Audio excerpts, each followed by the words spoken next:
Saudara-saudaraku, jemaat kekasih Tuhan, kita kembali bertemu, kita berbahagia, kita akan merenungkan firman Tuhan. Mari kita mempersiapkan kitab Lukas pasalnya yang ke-11, Lukas 11 ayat 9 sampai dengan ayatnya yang ke-13.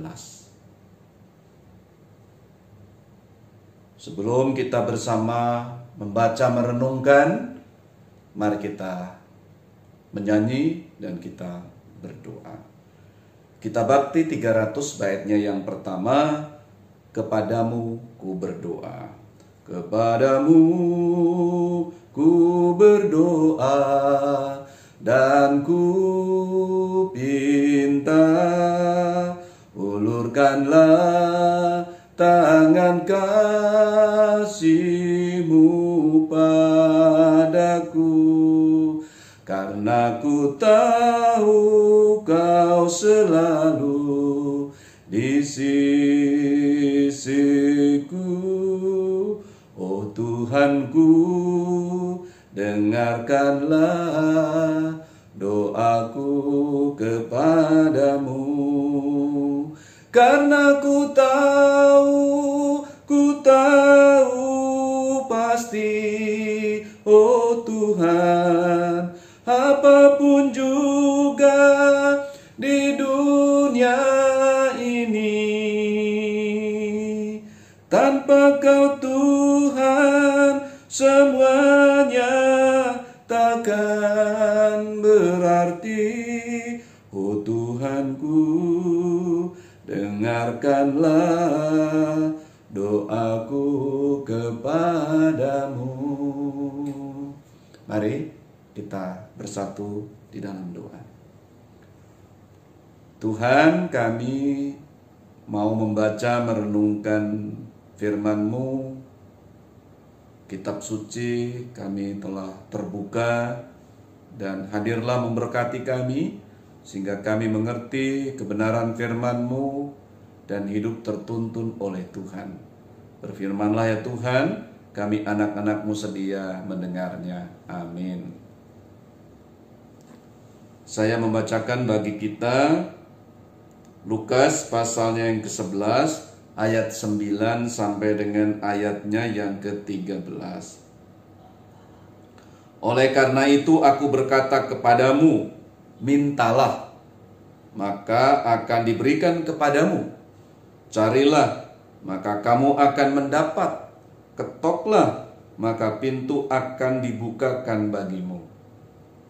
Karena setiap orang yang meminta menerima, dan setiap orang yang mencari mendapat, dan setiap orang yang mengetok baginya pintu dibukakan.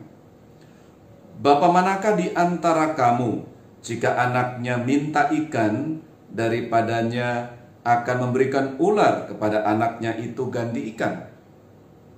Atau jika ia minta telur, akan memberikan kepadanya kalajengking? Jadi jika kamu yang jahat tahu memberi pemberian yang baik kepada anak-anakmu, apalagi Bapamu yang di sorga, Ia akan memberikan Roh Kudus kepada mereka yang meminta kepadanya. Demikianlah firman Tuhan. Saudara-saudaraku yang saya kasihi, diberkati oleh Tuhan Yesus, pasal 11 ayat 9 saya bacakan lagi bagi kita. Oleh karena itu aku berkata kepadamu, mintalah, maka akan diberikan kepadamu. Carilah, maka kamu akan mendapat. Ketoklah, maka pintu akan dibukakan bagimu. Setiap agama, saudara-saudaraku, mengajarkan doa. Itu setiap agama. Jadi kalau murid-murid atau masyarakat di seputar Yesus minta diajarkan, tentu hal yang lumrah. Dan selalu juga begitu. Yudaisme misalnya juga mengajarkan tentang doa. Ada doa resmi, doa wajib, dan doa bebas. Nah, tanpa saya membahas lebih jauh, lalu ada juga kepercayaan tertentu. Orang membuat mantra supaya dia bisa memenuhi keinginannya. Juga mirip-mirip seperti itu. Nah, kalau murid-murid atau masyarakat di sekitar Yesus itu juga ingin mendapatkan ajaran tentang doa dari Tuhan, tentu karena mereka melihat Yesus itu bertekun dalam doa. Ada waktu dia memberi waktu diri untuk berdoa. Dia ke sebuah bukit, dia berdoa. Tentu murid-murid dan masyarakat juga ingin hidup seperti itu. Kok bisa begitu? Tentu saja murid-murid berkeinginan juga. Dan terkait dengan doa ini sebenarnya ada dua hal penting ya. Yang pertama itu terkait hubungan. Lalu yang kedua itu berhubungan juga dengan keyakinan. Jadi tentang hubungan dan keyakinan, minimal dua hal itu. Dan saya hendak mengajak kita semua untuk merenungkannya. Tuhan Yesus punya hubungan yang bagus ya, dengan Bapa. Karena itu dia datang berdoa dalam pembacaan hari Minggu karena ada hubungan yang khusus dan dia mau menjalankan tugas tanggung jawabnya untuk memasuki Yerusalem. Hubungan itu yang dia pelihara. Dia ada di situ. Lalu yang kedua adalah keyakinan. Ada keyakinan kalau dia bertemu, dia bercakap, dia yakin akan mendapatkan jalan keluar. Karena dia mau hidup di dalam hubungan itu. Ya. Ada kuasa dari Bapa yang memerintahkan, mengutus dia untuk menjalankan tugasnya. Dia dimampukan. Sebagai orang Kristen, pengikut Kristus, ya, kita berpegang dengan apa yang Tuhan lakukan. Teladan. Karena itu Lukas mengangkat ayatnya yang ke-9 sampai dengan ayatnya yang ke-13 ini. Gitu ya. Jadi setelah ada doa ya, doa yang diajarkan, maka oleh sebab itu begitu ya, oleh karena itu, mau nggak kamu hidup seperti itu? Menjalin hubungan dan ya tentu percakapan dengan Tuhan, dengan Bapa, lalu punya keyakinan yang teguh. Oleh karena itu, mau nggak ya? Oleh karena itu, Tuhan Yesus berkata, ya begitu ya, oleh karena itu aku berkata kepadamu, mintalah, maka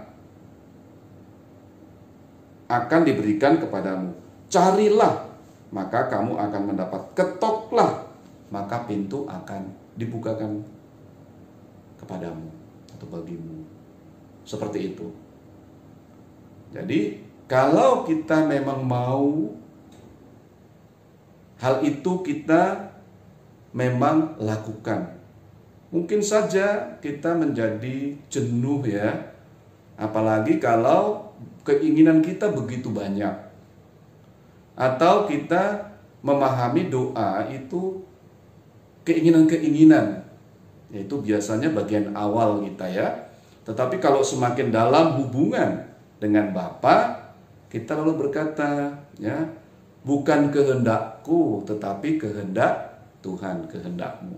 Jadi kita belajar, ya. Kita belajar Tuhan itu memimpin kita. Kita nggak mau jatuh. Perjalanan kita seperti halnya perjalanan Yesus, yaitu memikul salib, menyangkal diri. Nah, ada berbagai pergumulan yang tidak mudah kita menjalani hidup di dunia ini untuk tetap konsisten dengan jalan salib.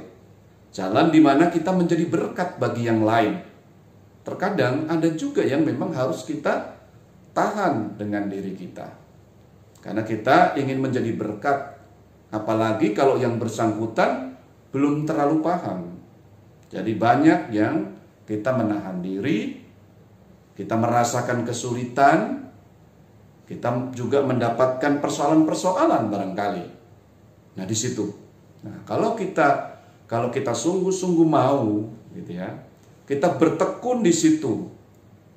Ya, kita bertekun, ya, kita mencari, ya, kita meminta, gitu. Dengan begitu kita bisa menjalani kehidupan ini di tengah berbagai persoalan. Kita sebagai pekerja, kita berdoa dulu. Karena apa? Karena kita mau tekun di situ.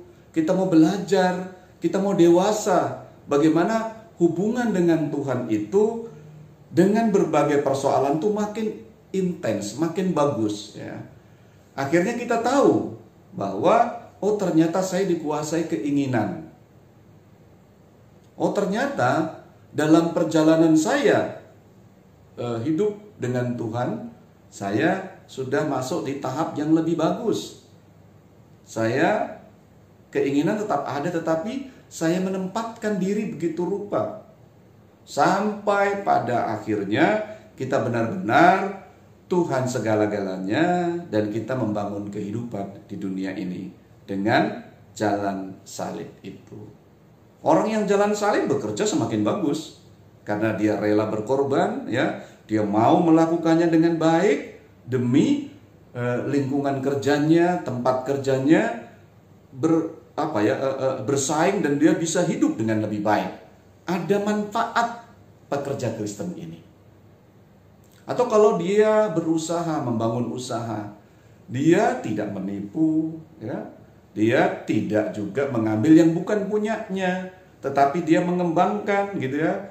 1 menjadi 2, 2 menjadi 4, 5 menjadi 10. Dia belajar di situ untuk tidak dikuasai materi, tetapi dia menggunakan materi untuk dia bisa berkembang dan menjadi berkat bagi yang lain. Sebanyak apapun boleh, ya, tetapi jangan sampai kita dikuasai oleh materi itu. Makanya di dalam kitab Matius, carilah dulu kerajaan Allah, gitu. Jadi yang ini dulu, nanti itu akan ditambahkan. Apapun ditambahkan. Pengertiannya adalah bahwa kita benar-benar ada dalam Allah dulu. Nah, di situ yang hendaknya kita benar-benar mau, ya, mau. Lalu yakin, gitu ya. Yakin karena apa? Karena Allah itu memang mengasihi. Jadi kalau kita mengalami berbagai pergumulan, Dia akan memberikan dengan cinta kasih-Nya. Dia tahu kelemahan-kelemahan kita, kekurangan-kekurangan kita, maka Dia tidak akan memberikan yang membuat kita tidak bertumbuh, gitu loh, tidak semakin bagus. Jadi kalau ada yang kita minta, lalu seakan-akan tidak diberi oleh Tuhan, itu bukan tidak diberi, kita diarahkan begitu rupa. Karena itu kalau seperti anak kecil dia minta pisau, tentu berhati-hati orang tuanya. Bukannya nggak boleh pegang pisau, tetapi dia harus memberi contoh cara menggunakannya yang baik. Dan ketika dia sudah berusia remaja, ya tentu dia harus terampil menggunakannya. Tapi kalau dia masih anak-anak sekali, gitu ya, ya nggak dikasih lah, gitu ya, belum gitu. Tapi diperkenalkan bahwa pisau ini tajam, berbahaya, dan seterusnya. Jadi Tuhan itu Bapa yang mengerti duduk persoalannya begitu ya. Nah, karena itu ayatnya yang ke-11. Bapa manakah di antara kamu jika anaknya meminta ikan, daripadanya akan diberikan ular kepada anaknya itu ganti ikan? Kan tidak, gitu ya. Itu Bapa di dunia ini. Lalu 13, jadi jikalau kamu yang jahat tahu memberi pemberian yang baik kepada anak-anakmu, apalagi Bapamu yang di surga, Ia akan memberikan Roh Kudus kepada mereka yang meminta kepadanya.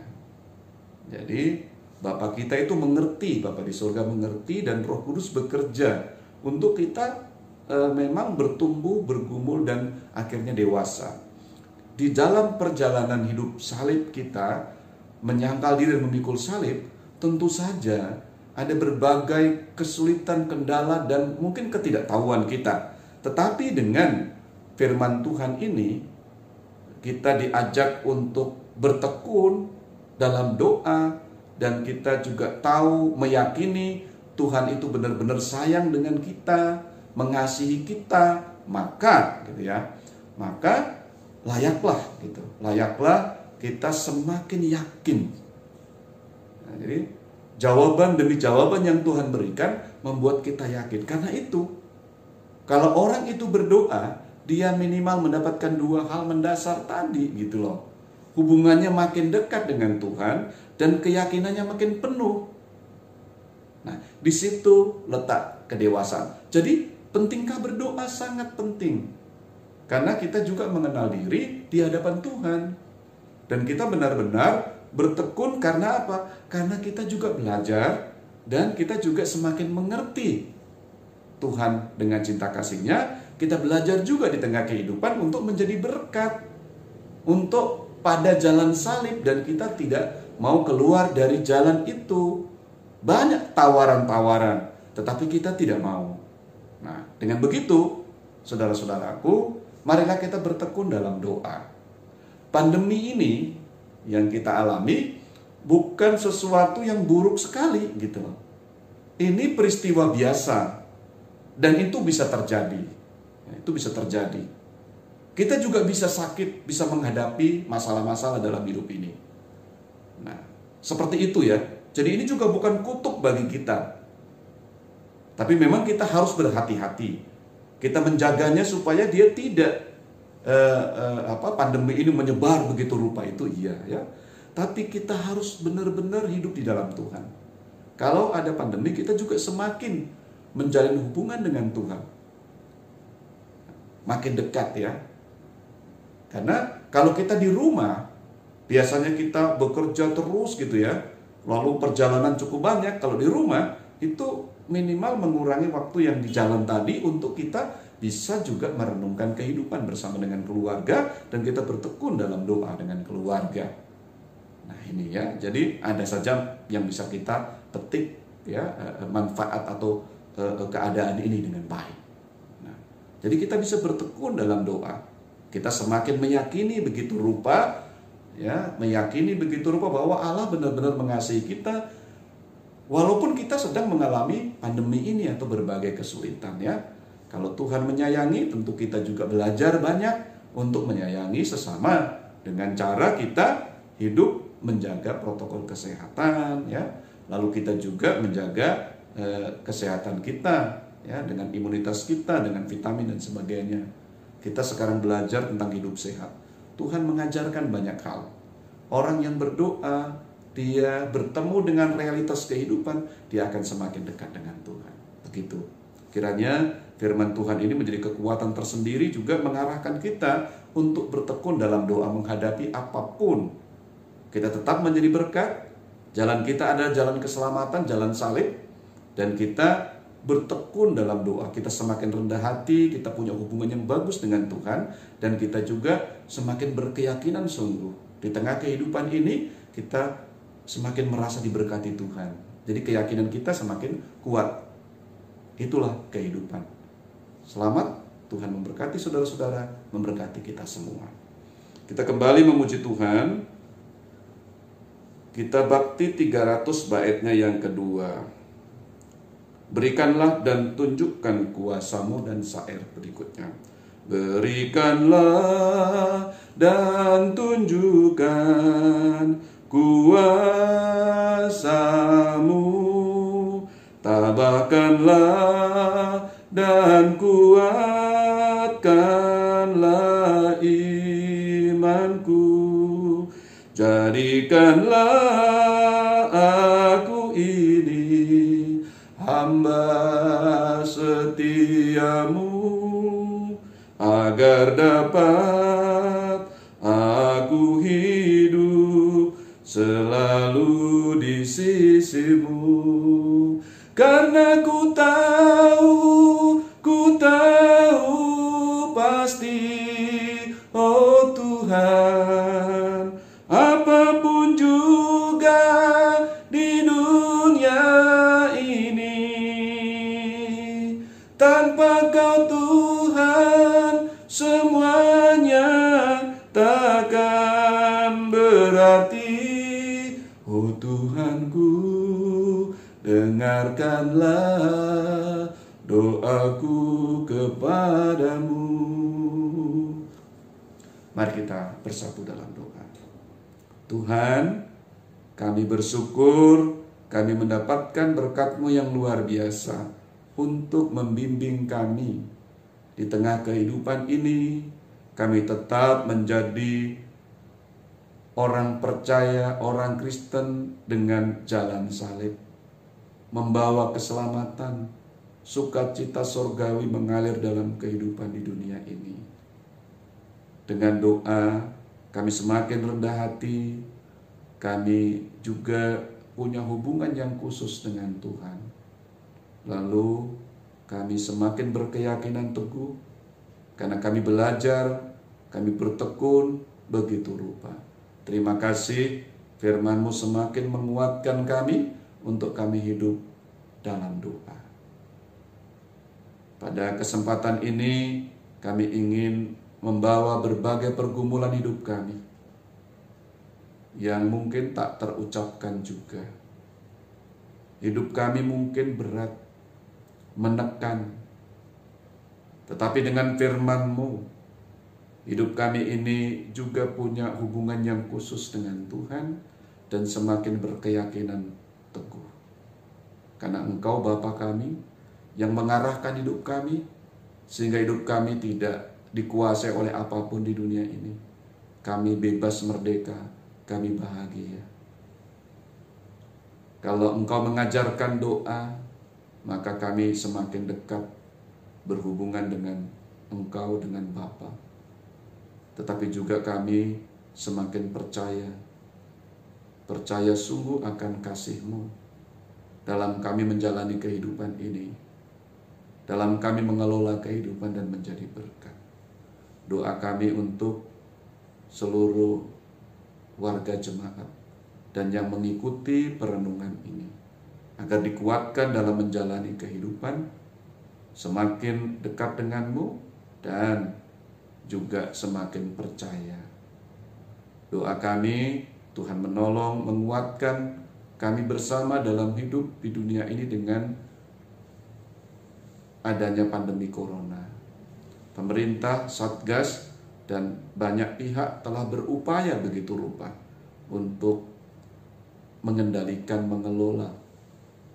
Tetapi juga ada vaksin yang sudah mulai diberikan, terutama kepada garda terdepan, para tenaga medis yang membantu kami begitu rupa, yang menjadi pahlawan kami untuk mengatasi semua masalah seputar pandemi.